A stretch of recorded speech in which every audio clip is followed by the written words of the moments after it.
Fairy Dance, ou o Arco das Fadinhas, é o arco mais subestimado de Sword Art Online. Sim, é exatamente o que você ouviu. Ele é considerado o arco mais criticado e dito por muitos haters da série como um arco desnecessário e o prego no caixão de Sword Art Online. E bom, falar que ele é um arco desnecessário é extremamente equivocado, visto que ele é um epílogo e um fechamento quase que perfeito para Encrade, e agrega muito pro desenvolvimento do Kirito que, pasmem, é um personagem profundo e complexo, mas a falta de interpretação do fã médio e problemas de adaptação para anime criam uma imagem errônea de quem ele é. Ai, fã de Sao sofre, viu? E sim, eu não posso negar. O arco tem as suas problemáticas, como todo o lance da paixão da Sugurra pelo Kirito, que poderia ser trabalhada de uma forma muito melhor, até de outro jeito. Mas ainda assim, é uma personagem boa e não vai ser um problema que vai ofuscar o brilho de todas as qualidades que tornam esse arco até melhor que a Encrade. O cerne da personagem da Suga é sobre ela perceber que aqueles sentimentos eram errados e reprimir eles até um ponto que isso fazia mal pra ela. E no fim do próprio arco, ela se acerta com o Casto e dali em diante a relação deles é realmente como a de irmãos. Bom, deixando claro que esse vídeo é feito com base nas novels, e vai ser muito mais focado no personagem do Kirito do que em qualquer outra coisa do arco, porque, pra mim, o que mais brilha aqui é como o personagem dele é trabalhado.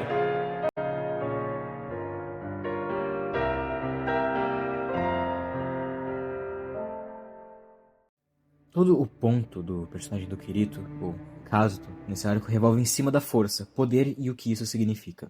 Ele volta para a realidade no fim do arco passado e agora ele precisa lidar com ele mesmo. O desconforto da impotência, a fraqueza de um garoto de 16 anos de idade, fraco e recém-reabilitado na vida real, contra toda a força e poder que o espadachim negro cultivou nos 2 anos de Encrade. E, por um lado, ele se vê aliviado por estar fora daquele mundo, mas por outro, ele quer voltar para lá e ser forte de verdade. Ele tem que lidar com a Asuna ainda presa e não poder fazer nada sobre isso, reforçando a sua impotência. Ele não tem tempo para pensar nele mesmo. Ele precisa achar algum jeito de salvar a Asuna. Ele descobre que ela pode estar presa em outro jogo. Ele não pensa 2 vezes em entrar lá para salvar ela. Ou é assim que ele pensava. A verdade era que, bem no fundo, entrar no jogo pra salvar Asuna era uma desculpa pra mascarar um desejo egoísta e feio que o seu âmago gritava pra ser realizado. Fugir. Fugir da vida real e voltar pro mundo virtual. Fugir das complicações da realidade e abraçar a simplicidade de um mundo muito mais amigável. Um mundo onde ele era forte e poderoso, o herói que outrora salvou 6.000 pessoas do jogo da morte. Um mundo onde ele era Kirito, o espadachim negro. Mas enfim, vem a sua grande falha e o baque de realidade que ele precisava tomar para acordar pra vida. Ele falhou em subir Yggdrasil, a árvore do mundo. Naquele momento, ele estava completamente desesperado. Um lado gritava temendo por Asuna e o outro gritava de prazer por estar destruindo inúmeros inimigos, um impulso assassino.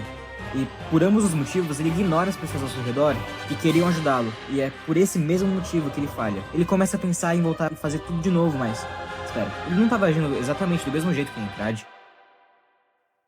Naquela época, ele estava sendo movido por um impulso egoísta, autodepreciativo e que, por medo de machucar e se machucar, afastava todos aqueles que tentavam se aproximar dele. Mas foi por conta de pessoas que nunca desistiram dele que ele pôde mudar em Encrade e que foi capaz de perceber que, mesmo no mundo virtual, as conexões que foram construídas tornam aquele mundo tão real quanto a realidade. Mas, agora, ele estava agindo do mesmo jeito, até ignorando os problemas que a própria irmã sofria. Essa aqui...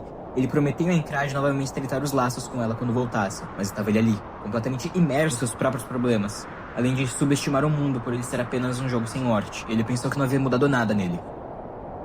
E, bem, saindo um pouco do escopo de Sao, vamos falar um pouco sobre Yggdrasil. Ela é a árvore que sustenta os 9 mundos nórdicos, uma espécie de árvore cósmica interdimensional. As suas raízes penetram no mais profundo dos solos, enquanto os seus galhos se estendem e se esticam por todo o céu, abraçando, simbolizando a conexão entre todas as formas de vida. Todos os mundos e pessoas existiam, pois havia uma árvore estendendo seus galhos, abraçando e interconectando realidades, pessoas, existências, vidas. Ou seja, tudo que há está substancialmente ligado e afeta o outro. Não existe nada que possa existir de forma isolada. Nossa existência só se dá pelo fato do outro. Experiências de tudo ao seu redor ter formado a pessoa que você é hoje. Árvores representam força, uma força natural, real, carregada de vida e vontade de se expandir, crescer, resistir. Então, como é que poderia Kirito alcançar o topo dessa árvore, que simbolizava tanto força e conexões, se ele estava acreditando em uma força real e ilusória?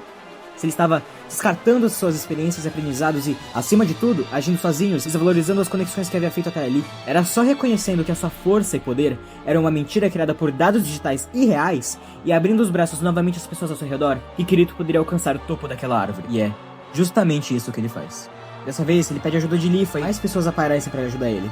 Por fruto das boas ações e conexões que Kirito havia cultivado até ali, ele finalmente consegue alcançar o topo da árvore do mundo.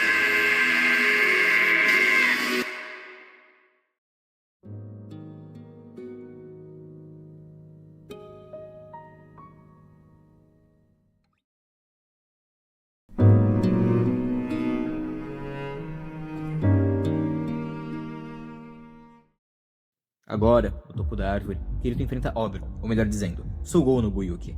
Apenas um empresário fraco e fracassado que sucumbiu por inveja de seu ex-colega de faculdade, Kayaba Kihiko.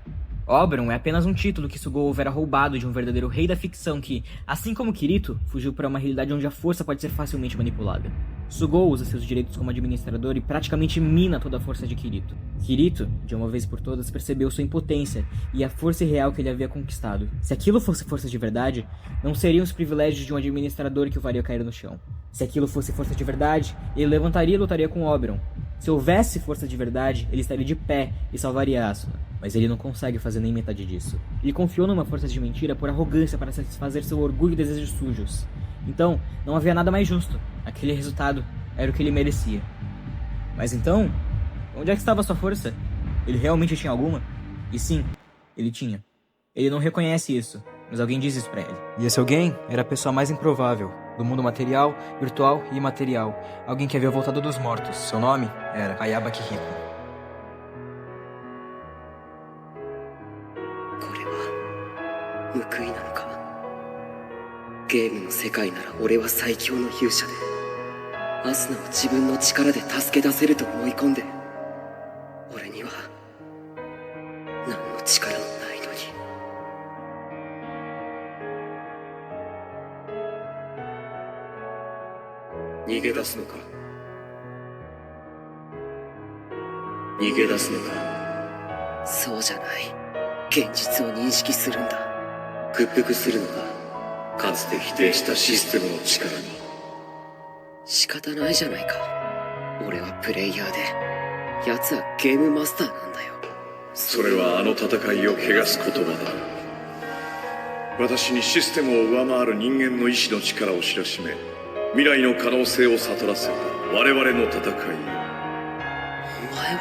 E sim, surpreendentemente, era Kayaba Kihiko que o faz levantar, o seu maior inimigo e rival. A sua força era a vontade de seguir em frente, a vontade de até mesmo negar a morte, um comando absoluto. Sua força, a vontade humana, que até mesmo era capaz de tornar o irrevogável e anulável, foi o que fez chegar até aqui. Foi essa força de vontade que mostrou pro Kayaba que a humanidade que ele havia descartado, em prol de criar seu castelo, ainda tinha algum valor e fez Kayaba mudar seu objetivo. Observar onde essa vontade humana poderia chegar. Kirito se levanta e na frente de Sugou admite suas falhas, admite alguém fraco, ele diz entender Sugou. Kirito entende o sentimento de se sentir inferior e, para mascarar isso, enganar a si mesmo para se sentir superior. Sugou se sentia inferior em relação a Kayaba, que foi seu colega de faculdade. Sentia inveja dele. Então, para agradar a si mesmo, começou a se tratar como o melhor e se iludir com a força de mentira que ele roubou, além do título de um rei de conto de fadas, que não era dele.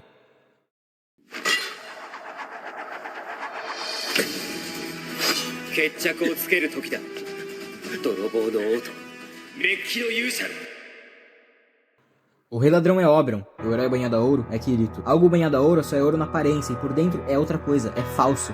Assim como Kirito é um herói de mentira. Nas aparências, sim, ele salvou milhares. Era o herói que derrotou o grande rei demônio e libertou as pessoas. Mas e por dentro? Por dentro ele se sentia fraco. Era motivado muitas vezes por egoísmo e não por um desejo real de ajudar os outros.